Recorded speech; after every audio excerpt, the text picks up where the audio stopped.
Welcome everyone to the 24th annual meeting of the Community Fund for Women and Girls. I'm truly honored to be here tonight as chair of the fund, representing members of the advisory board, current and former members.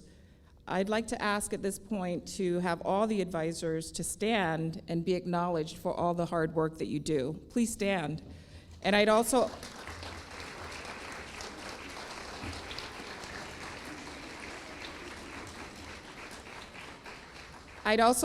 like to ask former advisory board members and volunteers to stand who are equally important in all the work that you do. Thank you for all the work that you do.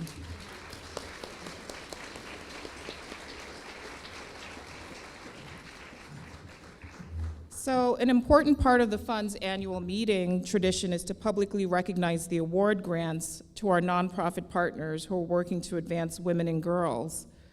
I'm told that in the first year of grant making, the fund awarded 4 grants totaling $3,000. Tonight, we recognize the work of 12 nonprofit partner organizations and with grants totaling $130,000. And we know that to date, the Fund for Women and Girls has awarded over $1.4 million in grants to nonprofits.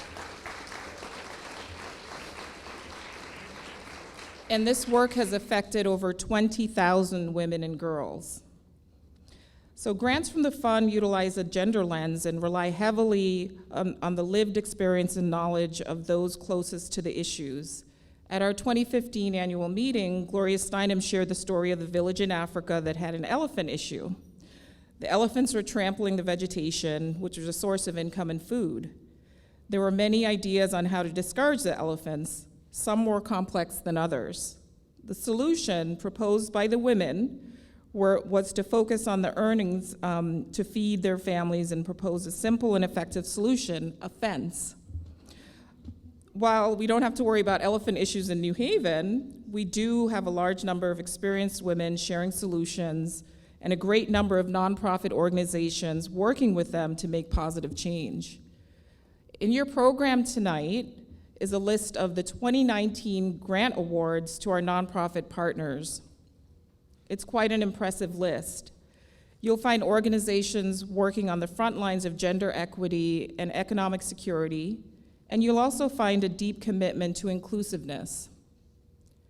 I'm delighted to announce that this year's awards includes our first LGBTQIA award to help the New Haven Pride Center develop program offerings specifically for women and those who identify as female.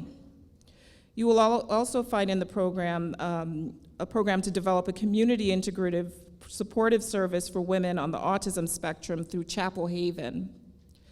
Similarly, Community Bonds, the organization that has done extraordinary work in providing legal services and advocacy on the immigration front, has also enabled the fund to provide seed funding for an innovative first to organize an initiative led by women of color against mass incarceration. Our partners at the Connecticut Women's Education and Legal Fund are also working on the legal front to ensure that language is not a barrier for the provision of services. Through their bilingual advocate and fellowship program, low-income and Spanish-only speakers have access to information and services. The multi-generational approach offered by the Collective Conscious Theater to partner high school-aged women with elders to chronicle their experiences with political participation that will culminate in a production at the end of the year. The commitment to addressing the challenges and barriers faced by pregnant and parenting teens is apparent in the grants to Bridges Healthcare Incorporated for their work to expand programming of their successful Be Safe program into West Haven, as well as the comprehensive services provided by Student Parenting and Family Services at Wilbercross High School. The fund is working to direct resources toward economic security for women through the lifespan. You can see that with the investment in the New Haven Free Public Library to help expand their Tech Titans Girls Who Code Club for girls grades 3 to 5 to all city branches. Additionally, our partners at IRIS, which is Integrated Refugee and Immigrant Services, are helping refugee women learn English while providing child early care and learning experiences for preschool children. 2 of our nonprofit partners are working to impact the financial futures of women and women business owners. The Women and Family Life Center one-on-one financial consulting program is directed at women and women heads of households, and All Our Kin's business development program invests business building resources and capacity into local family child care providers. And I would be remiss if I did not mention the Connecticut Collective for Women and Girls. That is receiving a second year of funding for the statewide efforts to connect and inform women-led and women-girl serving organizations across the state. Staffed by our partners at Guelph, the collective has just started working with the state's Governor's Council on Women and Girls, as well as the national organization United State of Women. And they will be planning and organizing a statewide Galvanized Connecticut Women's Summit Day for later this year. So please put Saturday, December 7th on your calendar and stay tuned for more information on that. So all of our grant awards are related in some way to economic security and inclusive growth, and all of them are made possible by women's philanthropy, the generous sharing of time, talent, and treasure.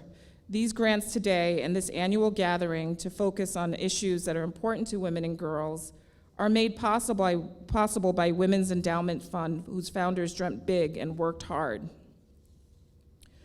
The work to build the endowment continues. Whether you made a gift to the fund during the foundation's Great Give last month, or made a gift in honor of a special woman on a special occasion, or you've made a provision in your estate plan to advance women, we salute you. If you haven't yet become part of the fund as a donor, I hope you will consider doing so now by going to our webpage at fundforwomenandgirls.org.